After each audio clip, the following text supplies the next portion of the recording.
The morning sunlight spilled through the tall windows of General Hospital, painting the marble floors in soft gold.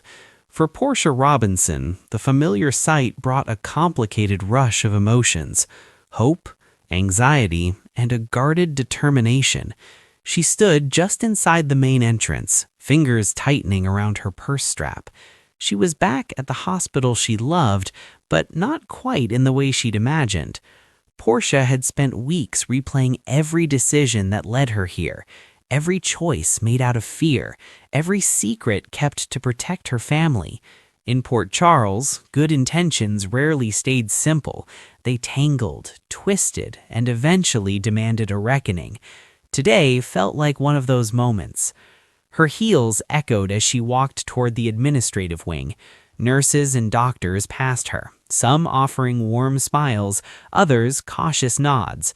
Word traveled fast in a hospital, and Portia knew the staff was watching closely.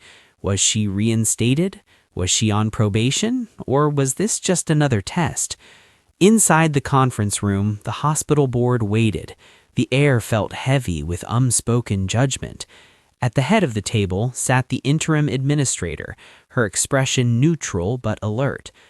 "Dr. Robinson," the administrator began, folding her hands, "thank you for coming."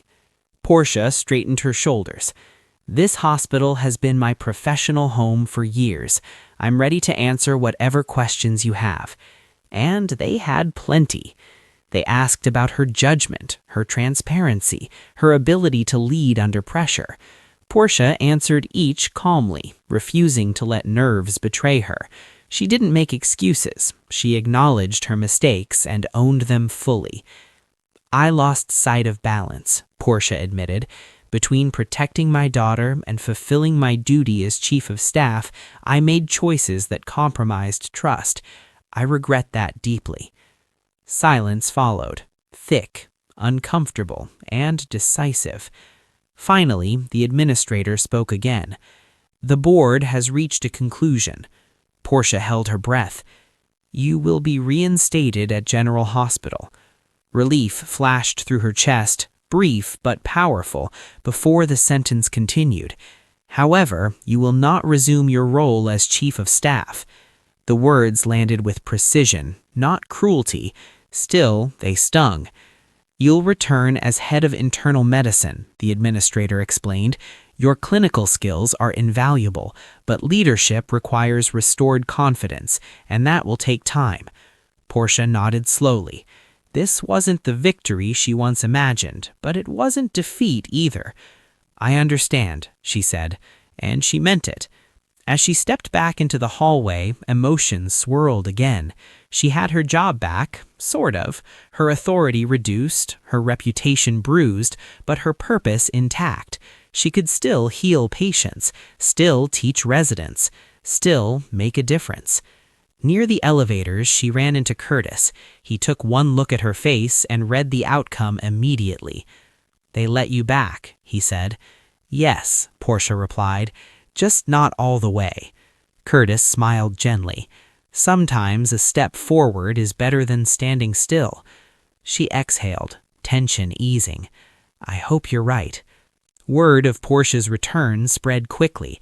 Some colleagues welcomed her with open arms. Others kept their distance, unsure what her presence meant for the hospital's future. Portia accepted it all.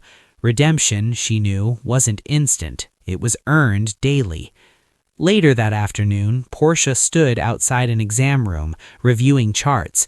The rhythm of medicine returned to her like muscle memory. A patient's life in her hands grounded her more than any title ever had. Across the hall, she noticed Trina approaching. Her daughter hesitated, then smiled. "So you're back," Trina said. Portia's eyes softened. "I am. Not in charge, but I'm here." Trina hugged her without hesitation. "That's what matters."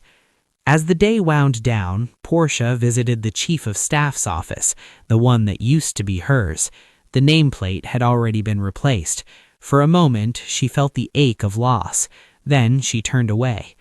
Her journey wasn't about reclaiming a chair or an office. It was about rebuilding trust with her colleagues, her family, and herself. That evening, as the hospital lights dimmed and the halls grew quieter, Portia walked through General Hospital with a renewed sense of resolve.